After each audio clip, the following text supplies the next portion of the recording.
아멘. 잠깐 그런 생각이 들었습니다. 제가 전도사 시절만 해도 에어컨이 교회들마다 대부분 없어가지고요.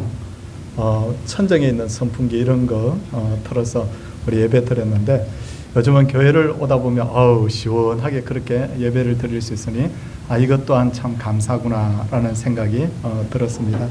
우리 성도님들 무더위에 교회까지 오시느라 너무 수고가 많으셨죠. 하나님께서 수고한 것만큼 더 기뻐하실 줄 압니다. 참 반가운 얼굴이고 기쁜 얼굴입니다. 우리 예배 드리기 전에 잠시 형제의 교제를 나누겠습니다. 반갑습니다. 네. 이제 하나님을 경외하는 우리 성도님들 자리에서 다 일어서 주시기 바랍니다. 27장 찬송함으로 예배를 하나님께 드리겠습니다.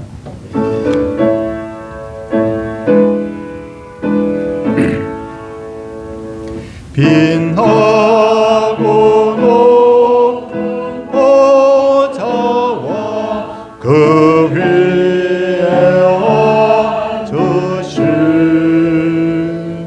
주 예수 얼굴 영광이 해같이 빛나네. 해같이 빛나네. 아멘.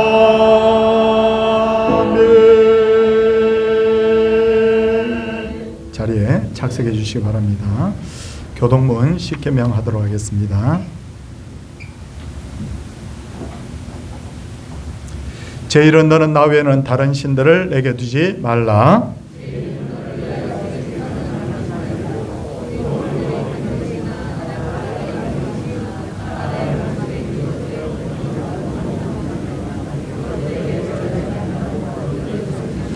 제3은 너는 내 하나님 여호와의 이름을 망령되게 부르지 말라.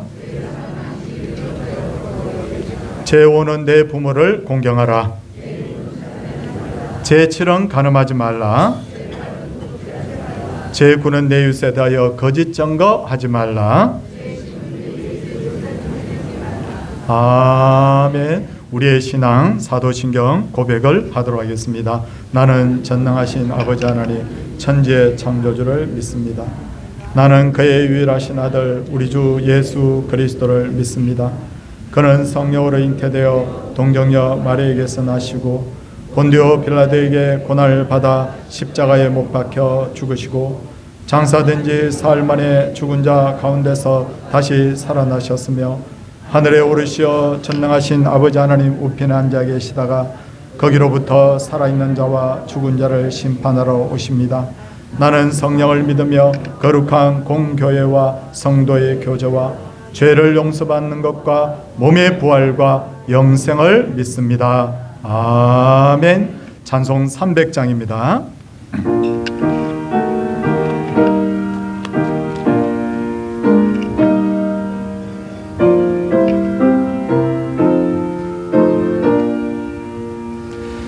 내 맘이 낙심되며 근심에 눌릴 때 주께서 내게 오사 위로해 주시네. 가는 길 캄캄하고 괴로움 많으나 주께서 함께하며 내 짐을 지시네. 그 은혜가 내게 족하네. 은혜가 족하네. 이 괴로운 세상 지날 때 은혜가 족하네.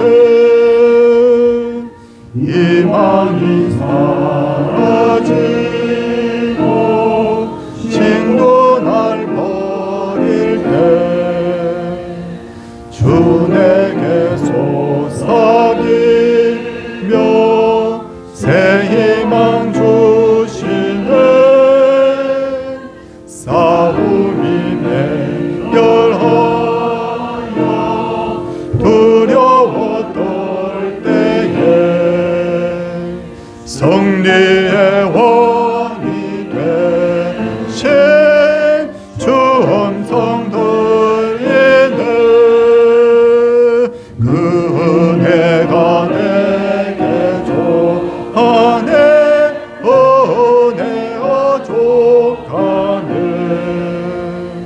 이 괴로운 세상 지날 때 은혜가 좋아하는 원민이 가득 차고 눈물이 흐를 때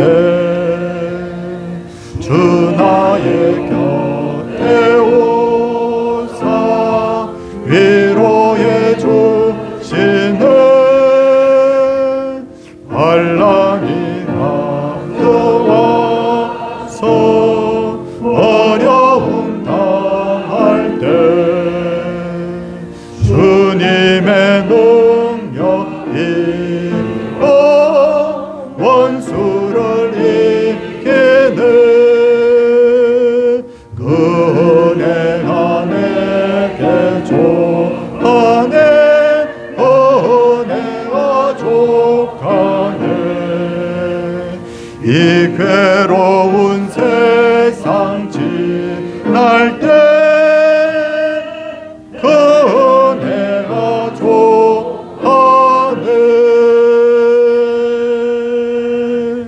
백성철 장로님께서 기도 인도하시겠습니다.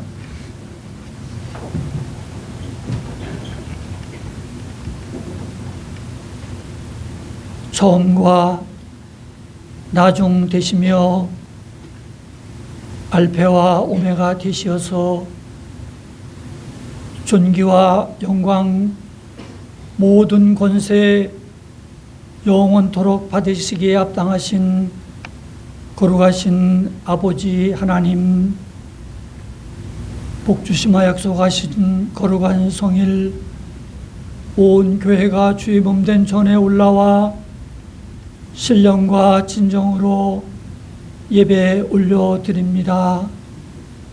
하나님, 이 예배를 영광으로 받아 주시옵소서. 지난 한 주일 여간도 저희들의 앉고 일어섬을 주장하시며 주님 우리의 우편 그늘 되어 주시어서 세상이 줄 수 없는, 세상이 알 수 없는 평안 가운데 지나게 하심도 감사드리옵나이다. 이 은혜가 웬 은혜인지요, 이 사랑이 웬 사랑인지요. 주님 사랑 안에 살게 하심을 진심으로 감사드리옵나이다.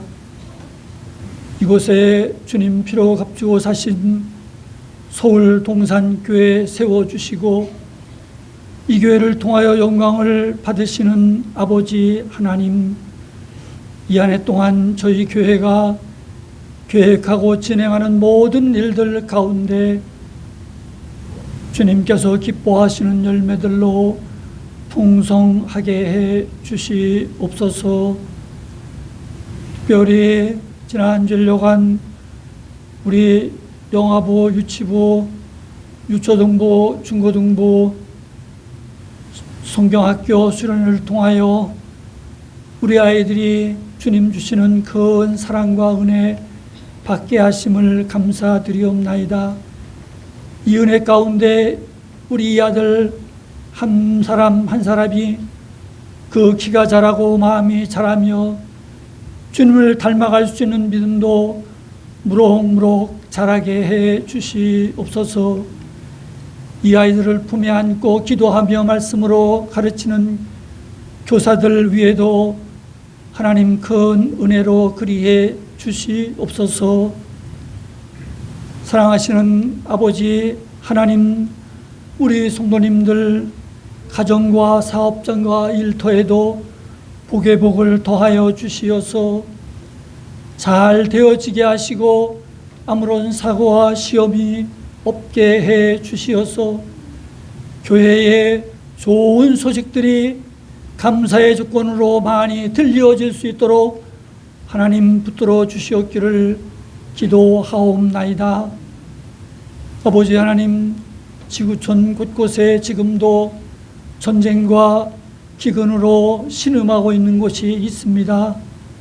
하나님, 그곳에 그리스도의 사랑으로 찾아가 주시옵시고 주의 긍휼로 덮어 주시어서 미움이 있는 곳에 사랑으로, 다툼이 있는 곳에 화해로, 전쟁이 있는 곳에 평화가 오게 해 주시옵소서. 하나님, 저 북에 있는 우리 동포들 위해서도 기도합니다. 수해로 인하여서 많은 어려움이 있다고 합니다. 또 배고픔과 굶주림으로 어려움다고 합니다. 아버지 하나님, 마음껏 예배하지 못하고 찬양하지 못해서 신음하고 있습니다. 저 철의 장막 거두어 주시옵시고 무너졌던 제단들이 다시 세워져서 복음으로 통일되는 그날이 오게 해 주시옵소서.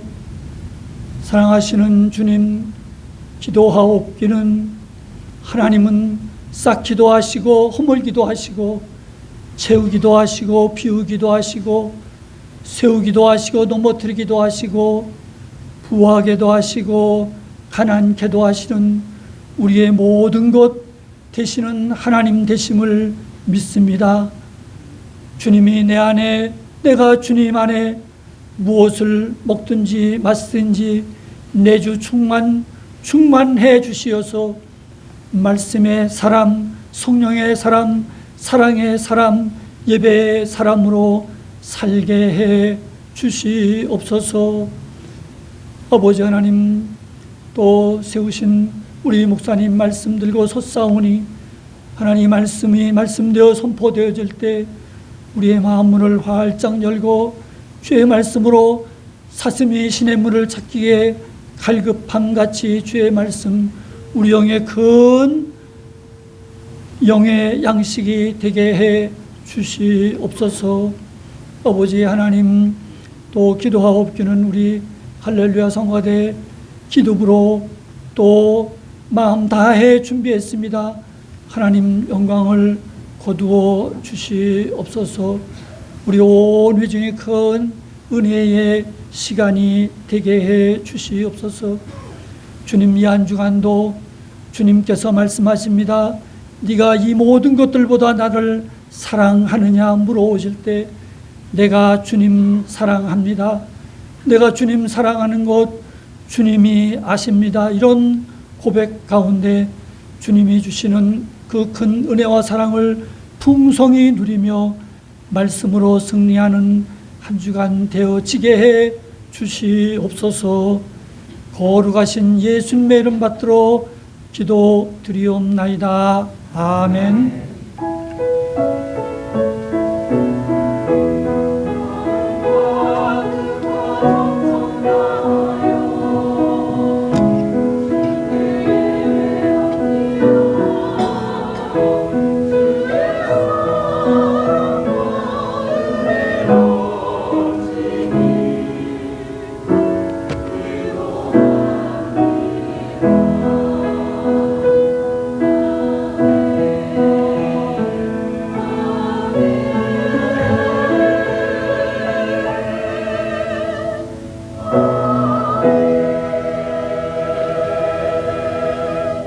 하나님의 말씀은 누가복음 7장 36절에서 39절까지 말씀입니다.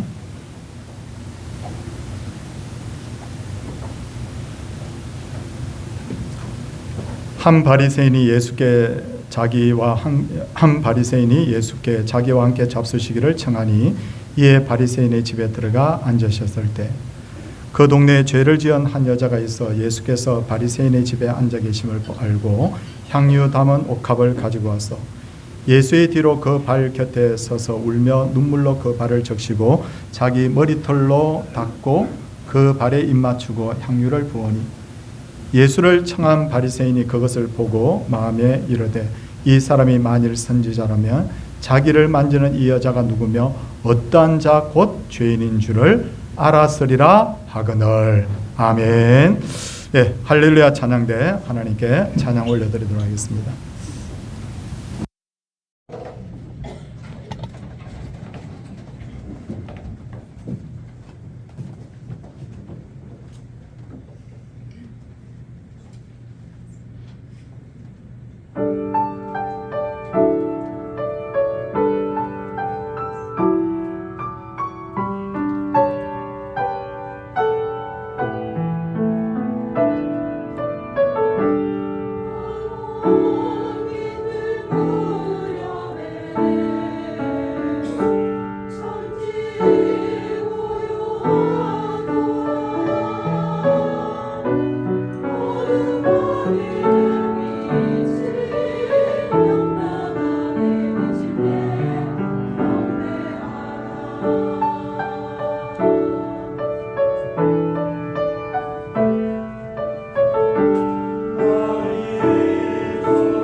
은혜로운 찬양이었습니다. 마이크.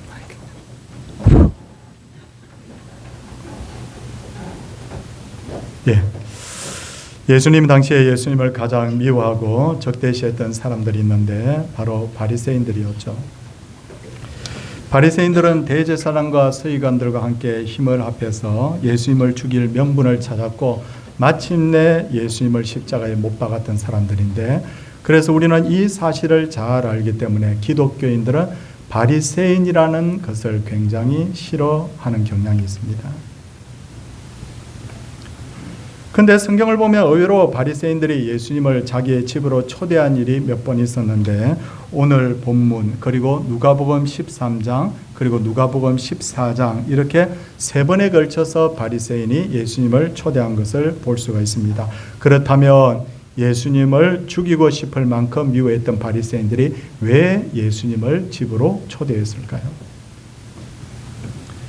누가복음 11장과 14장을 보면 예수님의 허물을 찾아내고 예수님을 정죄하기 위해서 예수님을 초대했다는 것을 알 수 있는데, 오늘 본문에서 예수님을 초대한 바리새인도 결코 순수한 의도에서 예수님을 집으로 초대한 것은 아닌 것 같습니다.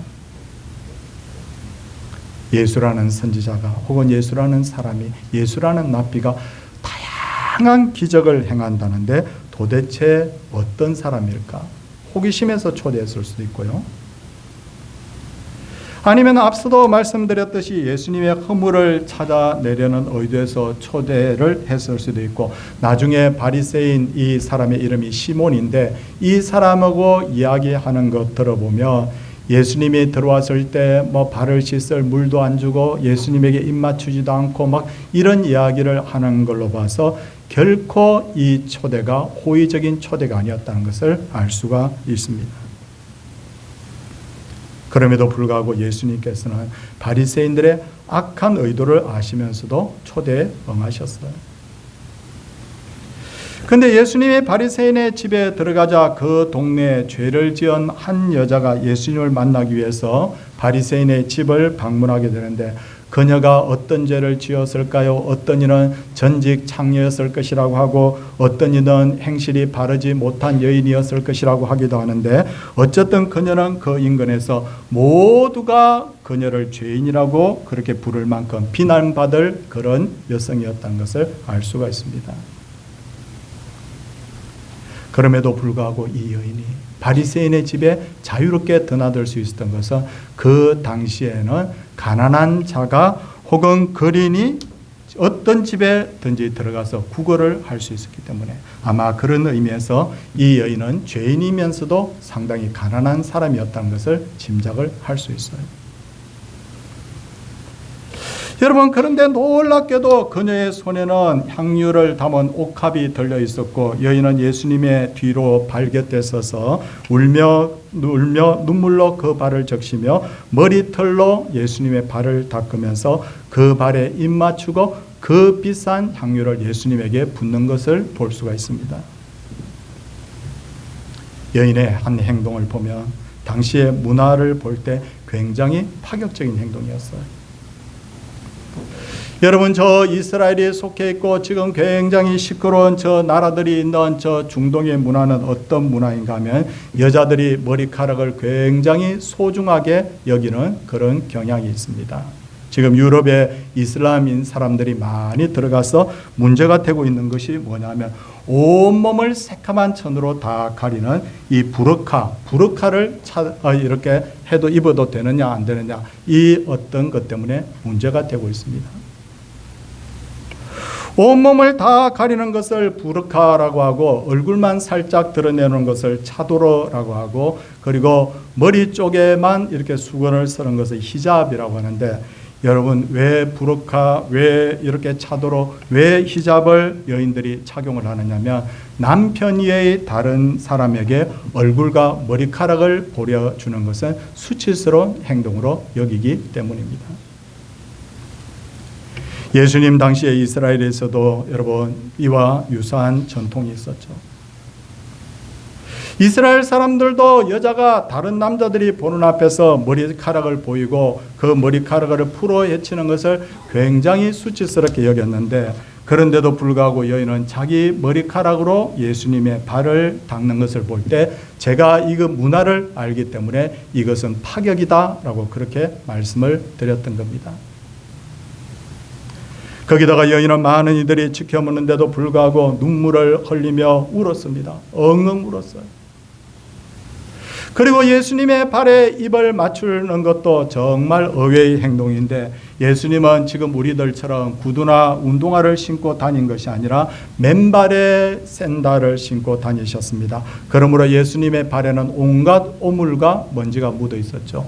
그래서 이스라엘에서는 손님이 집에 들어오게 되면 출입문 곁에 물 항아리를 두어서 손과 발을 씻고 집으로 들어오도록 했다는 거죠. 그게 성경에도 나와 있지 않습니까?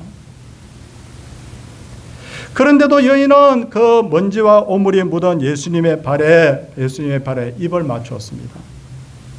더 놀라운 것이 있습니다. 이 입맞추 다른 단어를 연구를 해보면 미완료 시제로 되어 있다는 것을 알 수 있는데, 한 번만 입을 주님 하면서 입을 맞춘 것이 아니라 계속해서 주님 하면서 울면서 입을 맞추고 또 맞추었다는 것을 알 수가 있어요. 그리고 여인은 옥합에 담긴 향유를 예수님의 발에 부었습니다. 옥합과 향유가 얼마나 비쌉니까? 다른 성경 부분에 보면 그 가격이 300데나리온이라고 했는데 오늘날의 가치로 말하면 한 3천만 원 정도 되는 그런 돈이었어요. 한마디로 여인의 이런 행동은 파격 중에서 파격이었고, 모두가 저 여자가? 저 죄인이? 저 돈도 없는 저 가난뱅이가? 하고 사람들 아마 눈이 휘둥그레졌을 거예요. 그런데도 예수님을 집으로 초대한 바리새인은 이 여인의 행동을 보고 야, 대단해, 그렇게 말할 줄 알았는데, 오늘 39절 말씀 우리 성도님들 한번 보시기 바랍니다. 이 바리새인이 뭐라고 합니까? 예수님을 가리켜서 이 사람이 만일 선지자라면 자기를 만지는 이 여자가 누구며 어떠한 자 곧 죄인인 줄 알았으리라 라고 하면서 예수도 별 수 없구만 하면서 예수님과 그 여인을 동시에 비난하는 것을 볼 수가 있어요. 성도님들, 이렇게 된 이유가 뭘까요? 아니, 왜 이 여인을 바리새인은 지금 예수님을 보면서 예수님 너무너무 사랑해요, 감사해요 하면서 눈물 흘리고 막 입을 그 발에 맞추고 하는데, 왜 바리새인은 이렇게 그 현장을 보면서 아무 감흥도 없이 비난을 했던 걸까요? 그 이유는 여인은 예수님만 바라본 데 반해서 바리새인은 여자만 지금 바라보고 있는 거예요. 무슨 의미인지 알겠죠? 그러니까 여인은 예수님만 바라보고 있는데 바리새인은 여자만 바라보고 있는 거예요. 평소에 사람들로부터 죄인이라고 손가락질 받던 여인은 예수님이 너무 고마웠어요. 자신을 죄인이라고 정죄하지도 않고 오히려 자신의 그 친구가 되어주신 예수님. 나는 죄인의 친구라고 했습니까? 내가 죄인을 구하기 위해서 이 땅에 왔다고 하신 그분의 말씀을 들을 때마다 너무도 가슴이 벅차고 그 감정을 숨길 수가 없었던 거죠. 그래서 누가 보든지 말든지 감정을 그대로 행동으로 옮겼는데, 그래서 눈물이 나오고 발에 입을 맞추고 비싼 옥합을 깨뜨리고 그렇게 할 수 있었다는 거죠. 그런데 예수님을 집으로 초대한 바리새인은 예수라는 자가 도대체 누굴까? 호기심에 의해서, 혹은 예수라는 그 사람이 어떤 나쁜 짓을 하나 하고 혹은 함정에 빠뜨리기 위해서 예수님을 초대했기 때문에 예수님에 대한 빚진 마음이 전혀 없었던 거죠. 그래서 그 눈이 굉장히 악한 눈이었기 때문에 여인의 그 순수한 행동마저 순수하게 보이지 않았기 때문에 예수님과 여인을 동시에 이렇게 비난을 한 것입니다. 성도님들, 여기까지 정리를 하면서 한 가지 말씀을 드리려고 합니다. 우리는 여기서 상대적 관계와 절대적 관계에 대해서 좀 생각을 해보려고 합니다. 상대적 관계와 절대적 관계. 바리새인은 늘 자신에 대해서 평가하기를 상대적 관계에서 평가를 했어요. 성도님들, 상대적 관계라는 것은 뭡니까? 저 사람보다 내가 더 나은 사람이야. 내가 저 사람보다 더 많이 충성하고 헌신하는 거예요. 저 사람보다라고 하는 것이 바로 상대적 관계. 그러다 보니 늘 자신을 의인으로 그렇게 여겼던 거예요.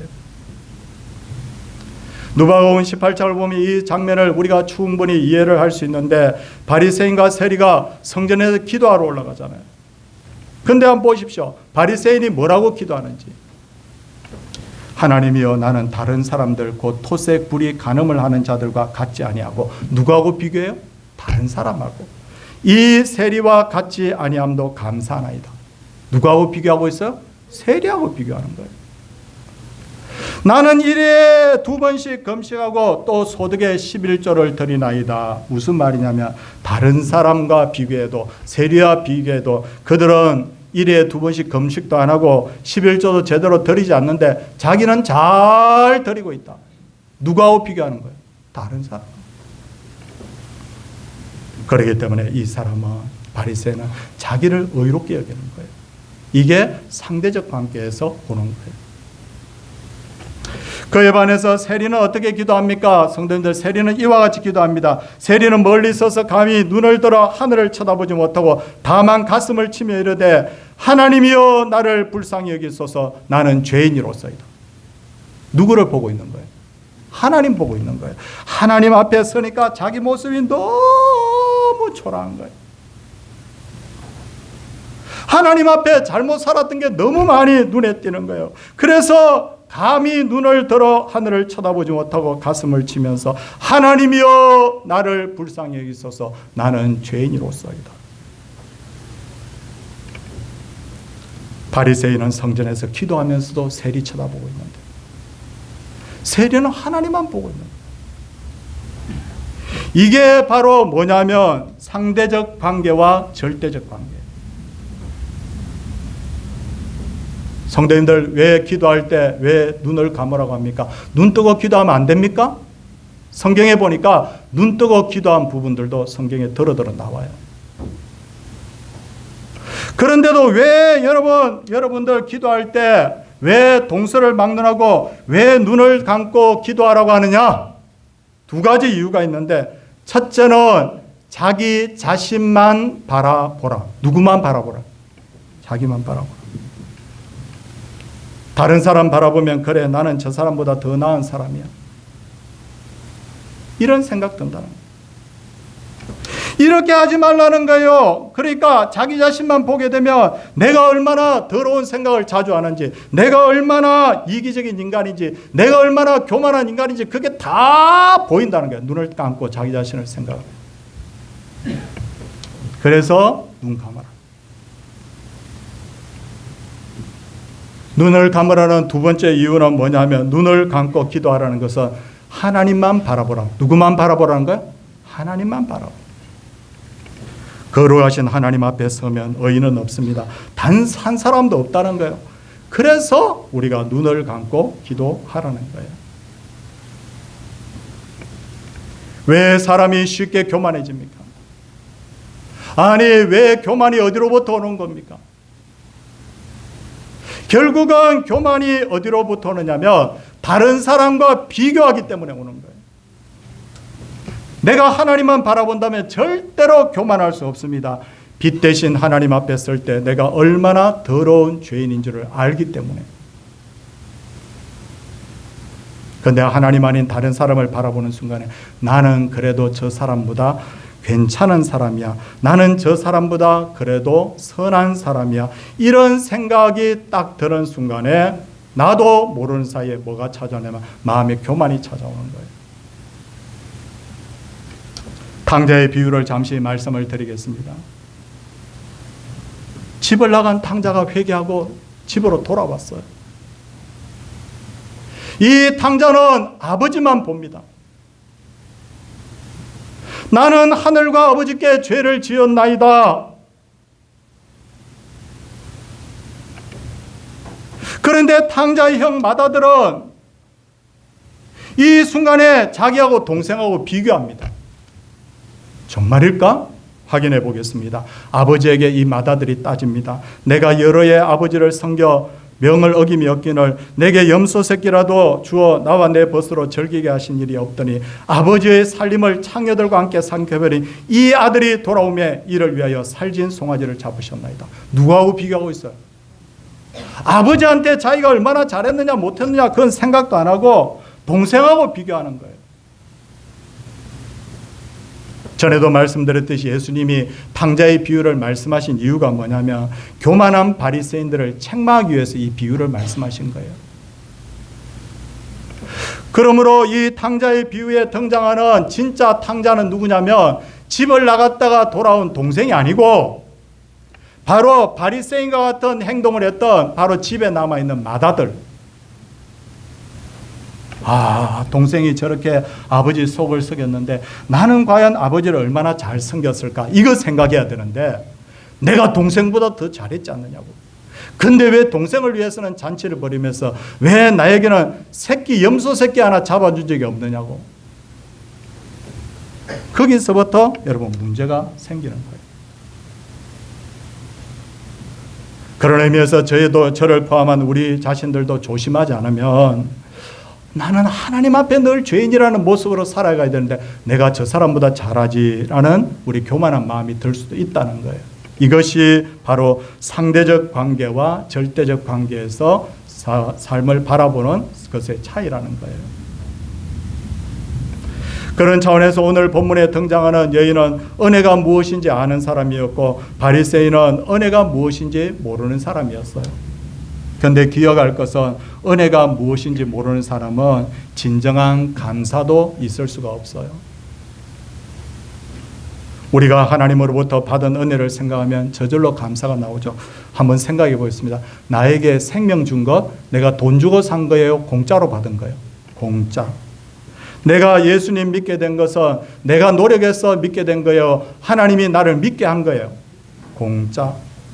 지금 나와 하나님이 동행하시는 것 여러분 하나님한테 월급 주고 동행하는 것이 아니고 오늘도 동행하시는 것도 공짜. 여러분 그렇기 때문에 우리는 감사할 것밖에 없는 거예요.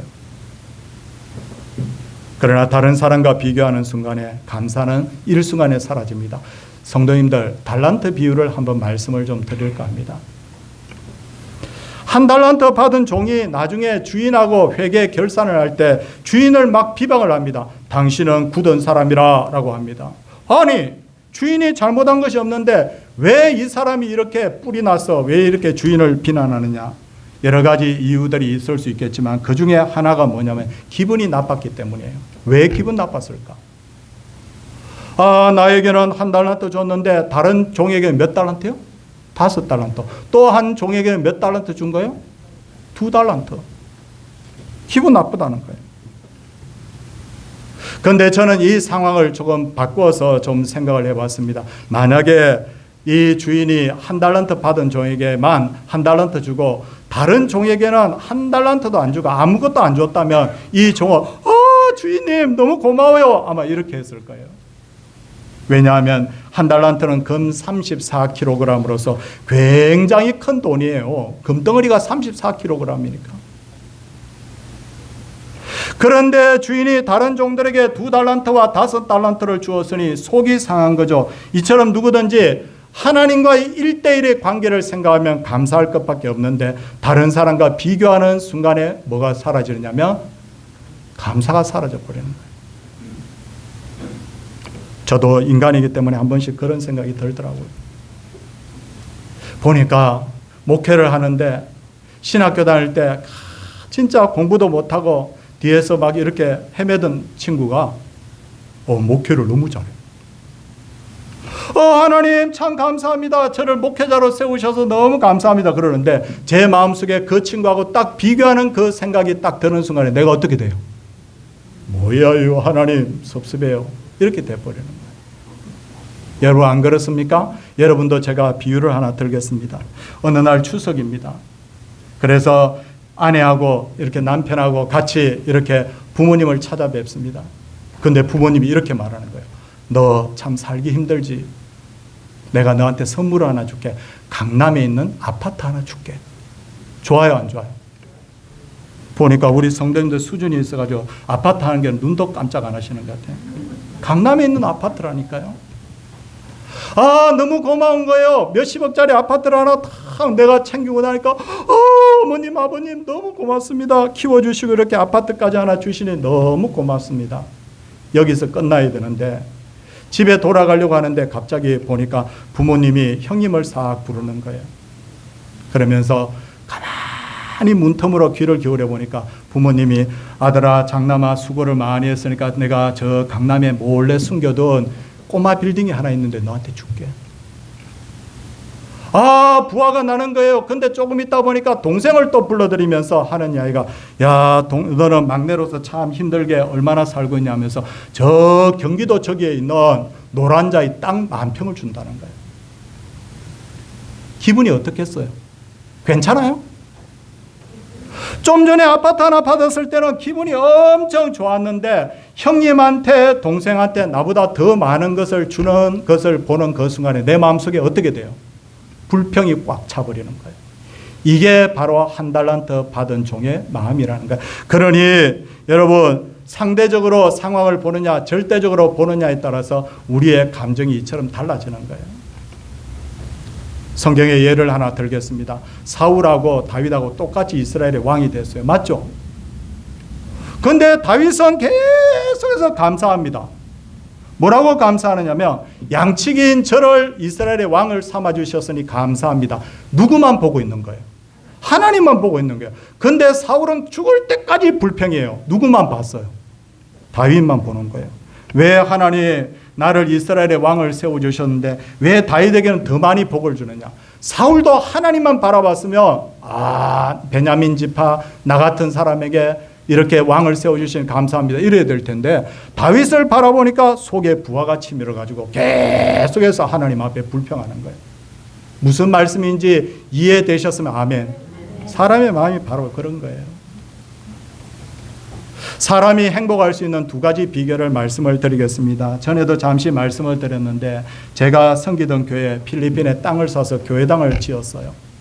그 교회당 사실은 아까워요. 지금 폐쇄가 됐거든요. 근데 어쨌든 그때 저희가 교회당을 세워놓고 제가 성도들과 함께 방문을 했는데 가보니까 그 밀림 속에 있는 마을인데 사람이 별로 보이지 않아요. 근데 놀라운 것은 그 마을 주민이 4,000명이래. 여기저기서 막 나오는 거예요. 그 주민들 중에 하루에 한 끼를 제대로 못 먹는 사람들이 있대. 주민들의 발을 보니까 신을 신고 있지 않는 사람들이 꽤 눈에 보이더라고요. 그때 제가 준비해온 사진을, 우리 교회 사진이나 이런 사진들을 보여주면서 하는데, 제가 성령차 옆에서 사진 찍은 거 있죠. 교회차 옆에 이런 데 찍은 거 있죠. 보여주면 오, 부자라고. 제가 그 마을에서 4,000명 중에 제일 부자. 감사되는 거예요. 또 하나 사람이 감사할 수 있는 그 중에 하나는 방법이 뭐냐면, 행복할 수 있는 방법이 뭐냐면 하나님만 바라보는 거예요. 좀 전에 말씀을 드렸죠. 나에게 생명도 공짜, 하나님이 함께 하심도 공짜, 내 죄 사해 주신 것도 공짜, 천국도 돈 주고 샀나요? 공짜예요. 공짜. 그렇기 때문에 하나님만 바라보면 모든 게 다 감사가 되는데, 이 인간이 타락한 인간이 어떻게 되느냐면 하나님만 바라본다 그러면서 자꾸만 옆에 사람과 비교하고 자꾸 이러니까 감사했다가 불평했다가 감사했다가 불평했다가 자꾸 그렇게 되는 거예요. 오늘 본문에 등장하는 여인은 예수님께서 자신에게 베풀으신 은혜만 생각한 거예요. 그래서 그는 자신이 가진 소중한 것들을 아낌없이 예수님께 드렸는데, 자, 요걸 잘 한번 기억해 주십시오. 여인이 눈물로 예수님의 발을 닦았다는 것은 자기의 마음을 드린 걸 말하는 거예요. 진심을 드린 거예요. 여인이 자기의 머리털로 예수님의 발을 닦았다는 것은 그 여인에게 가장 소중한 것 중에 하나죠. 그래서 이것은 자기의 소중한 몸을 하나님께 헌신의 제물로 드린 거예요. 그리고 비싼 향유를 이 어려운 상황 속에서 드렸다는 것은 자기가 가진 가장 값진 물질을 하나님 앞에 드린 겁니다. 교회를 섬기다 보면 다양하게 헌신하는 분들이 있습니다. 성도님들, 이제 5분 안에 말씀을 마칩니다. 잘 한번 생각해 보겠습니다. 어떤 분들은요, 새벽기도 나와서 기도하시는 분들이 있어요. 저는 그분들 참 소중하다고 생각해요. 그분들의 그 기도가 있기 때문에, 그분들의 그 눈물이 있기 때문에 교회가 지켜지는 거죠. 근데 다 똑같지 않아요. 또 어떤 분들은 새벽 기도는 나오지 못하는데 몸으로 헌신하는 분들이 있어요. 춥고 덥고 그런데도 불구하고 막 주방에서 주차 안내하는 일로, 교회 여러 가지 섬기는 일로 몸으로 막 충성하는 사람이 있습니다. 그렇죠. 근데 어떤 사람은요, 또 아니에요. 몸으로도 잘 충성이 안 되고 새벽 기도도 못 나오는데 하나님 앞에 물질을 가지고 충성하는 분이 있어요. 하나님 앞에 11조와 각종 예물을 주 앞에 잘 드릴 뿐만 아니라 자기의 주머니를 털어서 교회를 섬기는 사람들이 있어요. 자, 여기서 중요한 게 있어요. 내가 받은 은혜를 몸이나 혹은 내가 기도나 혹은 물질로 하나님 앞에 헌신하는 것으로 끝이 나야 되는데, 만약에 또 눈을 싹 돌려보는 거예요. 아, 나는 열심히 주방에서 지금 봉사하는데 누구는 안 해. 그 순간에 어떻게 되느냐면 내 마음속에 불평이 생기는 거예요. 사랑하는 성도님들, 우리가 여러분 주님만 바라보기를 바랍니다. 그래야 우리 마음을 지킬 수가 있어요. 제가 이 시간에 우리 하나님께서 여러분들에게, 자, 오늘 8월 첫째 주 예배를 너무 잘 드렸어. 얘들아, 내가 너희들한테 100억씩 줄게. 할렐루야! 와! 우리 서울 동산교회 대박 났어. 얼마씩 준다고요? 100억씩 준다. 기분이 좋아가지고 춤을 둥실둥실 추고 나가는데 옆에 있는 순복음교회에서 200억씩 줬대. 이렇게 돼버리는 거예요. 사람의 마음이 이거예요. 그래서 절대적 관계에서 하나님만 바라볼 때 은혜가 된다는 거예요. 사랑하는 성도님들, 은혜를 받을수록 하나님이 크게 보이고 자기는 작게 보입니다. 한번 대답해 보십시오. 은혜를 받을수록 누가 크게 보인다고요? 하나님이 크게 보이고 자기는 어떻게 보인다고요? 작게 보인다. 바울이라는 사람 굉장히 교만한 사람입니다. 아나무인의 사람입니다. 근데 이 사람이 은혜를 받으니까 이렇게 하는 거예요. 처음에 이렇게 말한 거예요. 사도 중에 나는 지극히 작은 자라. 사도 중에. 근데 은혜를 더 받았어요. 더 받고 나니까 모든 성도 중에 지극히 작은 자다. 은혜를 더 받았어요. 더 받으니까 자꾸만 자기가 작아 보이는 거예요. 마지막에 뭐라고 고백하느냐면 따라하십시오. 나는 죄인 중에 뭐라고 했어요? 괴수다. 이렇게 돼버리는 거예요. 이게 은혜 받은 사람 모습이에요. 사랑하는 성도님들, 우리 앞으로 그렇게 합시다. 세상도 보지 말고 다른 사람도 보지 말고 우리 주님만 봅시다. 그래야 우리가 행복해요. 그래야 우리가 하나님께서 우리를 기뻐하십니다. 세상을 다 얻어도 여러분 세상 바라보고 사람 바라보고 이러면요 언젠가 또 불평거리가 생깁니다. 사랑하는 우리 모든 성도님들이 다 주만 바라보고 주님께만 충성하는 그런 참믿음의 귀한 성도들 다 되시기를 주의 이름으로 축원을 드립니다. 우리 함께 찬송하도록 하겠습니다. 288장입니다.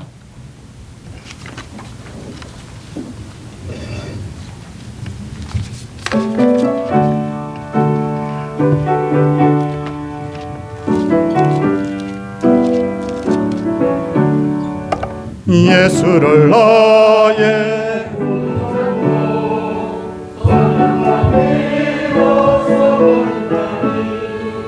이 세상에서 내 영혼이 하늘의 영광 누리도다.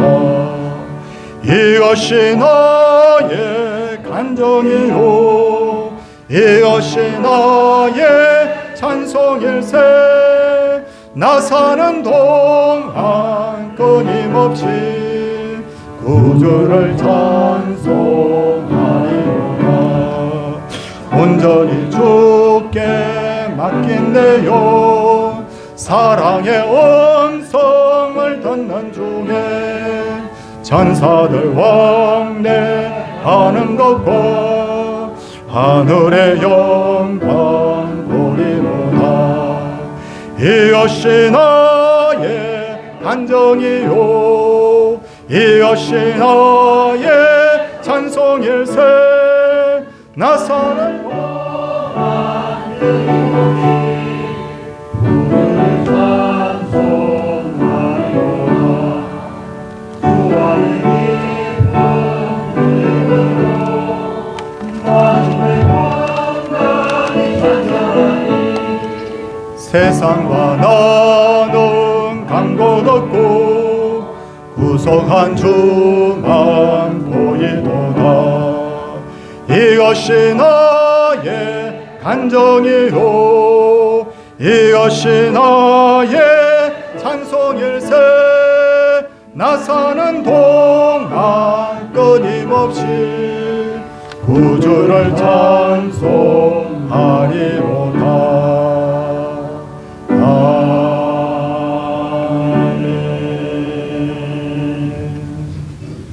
7월 한 달도 하나님의 은혜와 사랑하신 가운데 살게 하신 하나님 아버지께 감사를 드립니다. 8월 달도 하나님의 은혜 안에 살게 하옵소서.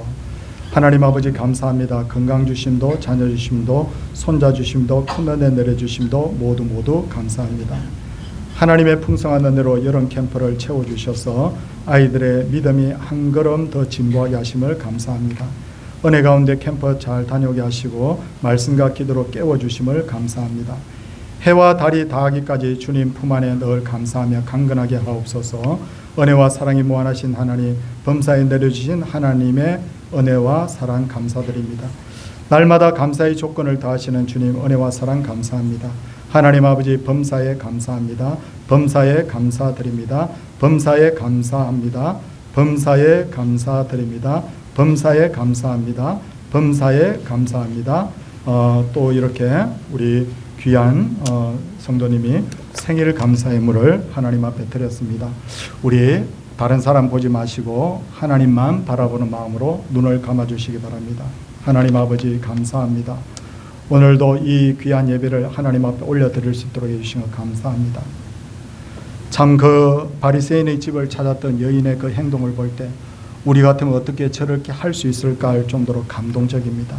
눈물을 흘리며 머리털로 주님의 발을 씻으며 끊임없이 주님의 발에 입을 맞추며 그리고 그 가난 중에도 귀한 옥합을 하나님 앞에 드린 그 모습이 너무 감동적입니다. 그러나 주님 바라보지 않고 여인의 행동만 바라보는 그 바리새인이 하나님 참 이렇게 주님과 여인을 비난했던 것을 볼 때 우리 인간의 그 악한 본성이, 우리 자신의 그 악한 본성이 다시 한번 보입니다. 주님만 바라보기로 하고 예수 믿었는데 하나님 자꾸만 비교가 됩니다. 하나님이여 비교가 되기 때문에 감사가 없고 행복이 없고 즐거움이 없습니다. 주님 받은 은혜만 세어보면 나 같은 죄인 살리신 주님이 너무 감사한데 하나님 어느덧 더 많이 받은 자들 때문에 하나님 부하가 치미고 기분이 나쁠 때도 있습니다. 아버지 하나님, 우리 자신을 하나님께서 긍휼히 여겨주시고 이렇게 주님 부족한 우리 자신에게 하나님께서 참으로 찾아오셔서 우리의 마음을 깨끗하게 하시고 우리의 눈을 깨끗하게 하시고 이제는 주님만 바라볼 수 있는 그런 마음을 다시 회복시켜 주시기를 간절히 바라옵곤 합니다. 기도하는 자는 아버지 하나님이여 기도함으로, 하나님이여 섬기는 자는 섬김으로, 물질로 하나님이여 섬기는 자는 섬김으로, 아버지 하나님 마음을 함께하는 자는 함께함으로 우리 자신들이 여러 가지 가지들인데 온 가지들이 다 주님만 바라보고 한몸 되도록 주님 역사하여 주시옵소서.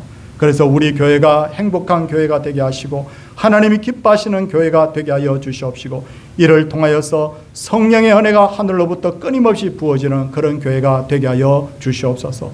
일평생 왕으로 있으면서 늘 감사했던 다윗처럼 되게 하여 주시고 일평생 하나님 아닌 다윗만 바라보고 불평했던 사울처럼 되지 않게 하여 주시옵소서. 우리의 마음을 오늘도 기경하여 주시고 이 말씀이 잘 마음에 못 박혀서 정말 하나님 앞에 은혜를 토해내는 그런 우리 성도의 마음이 다 되게 하여 주시옵소서. 주님, 늘 하나님의 몸이 아파서 교회를 출입하지 못하는 분들을 위하여 기도합니다. 또 교회는 왔으나 몸이 아파서 힘들어하는 분들을 위하여 기도합니다. 주여, 건강한 분들이 가난하고 힘든 분들을 위하여 기도하는 교회가 되게 하여 주시옵시고 고민 속에 있는 분들이 교회에 와서 위로받게 하여 주시옵시고 기도합니다. 이들의 문제가 하나하나 해결되는 그런 놀라운 역사가 있게 하여 주옵소서. 전쟁의 소식이 너무 자꾸만 이 지구촌에 하나님이여 메아리치고 있습니다. 하나님, 이 전쟁의 소식이 그쳐지게 하여 주시고 평화가 오게 하여 주시옵시고 우리 대한민국도 안전한 나라로 복음의 전초기지로 주님 사용하여 주시옵소서. 하나님 앞에 11조를 드렸습니다. 하나님, 어찌 믿음 없이 드릴 수 있겠나이까? 믿음으로 주 앞에 11조 드린 분들이 주 앞에 복을 받게 하여 주시옵시고 감사의 물 드린 분들이 더욱 감사할 것이 많아지게 하여 주시옵시고 생일을 맞았습니다. 하나님이여 생일 맞은 자에게 평생 주님과 동행하는 역사가 있게 하여 주시옵시고 건축 예물과 전도 선교 예물과 주일 예물을 주 앞에 드렸사오니 드린 손길들이 복을 받고 이 물질이 쓰이는 곳곳마다 오병이의 기적의 역사가 나타나게 하여 주셔서 하나님의 일들을 원만하게 잘 해갈 수 있도록 주님 물질의 복도 허락하여 주시옵소서. 우리 성도님들의 자녀들이 잘 되게 하여 주시고 생업에 어려움이 없게 하여 주시옵시고 교회도 날마다 잘 되고 흥황케 되어서 기뻐하고 감사하는 일들이 우리 속에 더 많이 채워지게 하여 주옵소서. 우리를 죄악 가운데서 구원하신 예수님 이름으로 기도드리옵나이다. 아멘. 이제 자리에서 일어서셔서 208장 함께 찬송하겠습니다.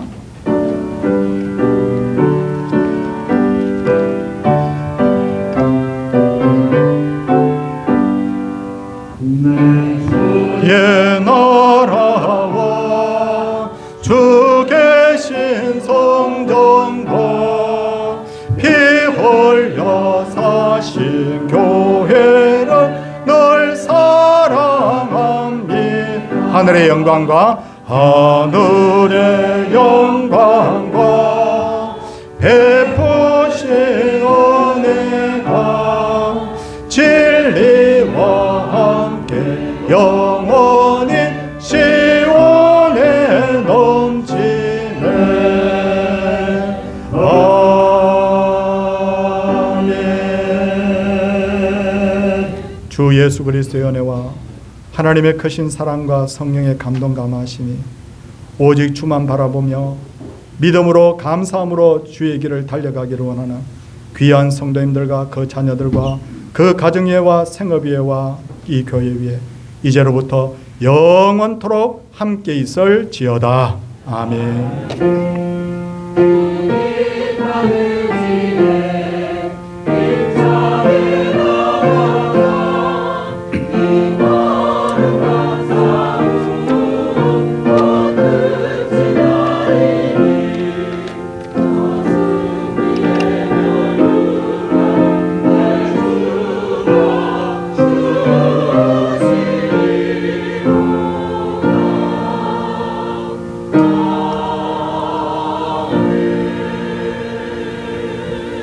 자리에 앉아주시기 바랍니다.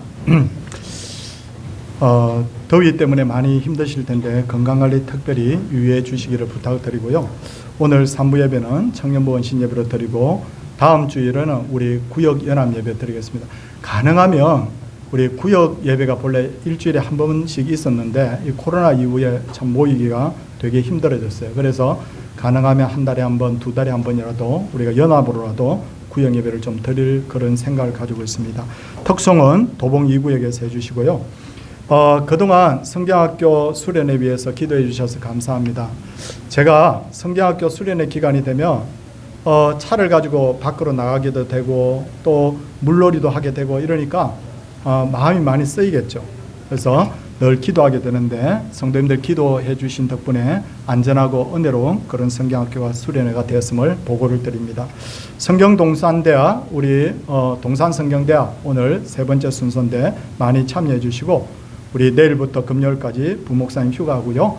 우리 홈페이지 개설을 했는데 홈페이지 사진을 보시면 우리 장로님들 사진이 옛날 사진을 그냥 캡처해 와서 가져가서 복사해서 붙였기 때문에 흐릿하고 보기가 좀 그래요. 그래서 우리 최규택 집사님께 부탁을 드렸습니다. 오늘 시무 장로님, 원로 장로님, 은퇴 장로님, 관리 집사님 사진 촬영 좀 다 좀 해서 홈페이지를 더 깔끔하게 그렇게 좀 개선을 하도록 그렇게 좀 협조해 주시기를 부탁을 드립니다.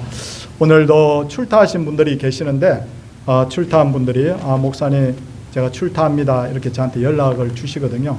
전화하시기 좀 그러면 문자로라도 그렇게 해주시면 이분이 혹시 편찮은가 이런 걱정을 안 하게 됩니다. 그래서 그렇게 해주시고 다시 당부를 드리는 것은 피치 못하게 출타하면 꼭 예배 드리십시오. 꼭 예배 새벽 예배를 여기에 나오시든지 아니면 그쪽에 가시더라도 꼭 예배 드리십시오. 한 번 빠지면 두 번, 세 번 빠지는 건 너무 쉬워져요. 그래서 꼭 당부를 드립니다. 옆에 분들하고 같이 이제 인사하고 우리 식사하고 오후에 뵙겠습니다. 할렐루야!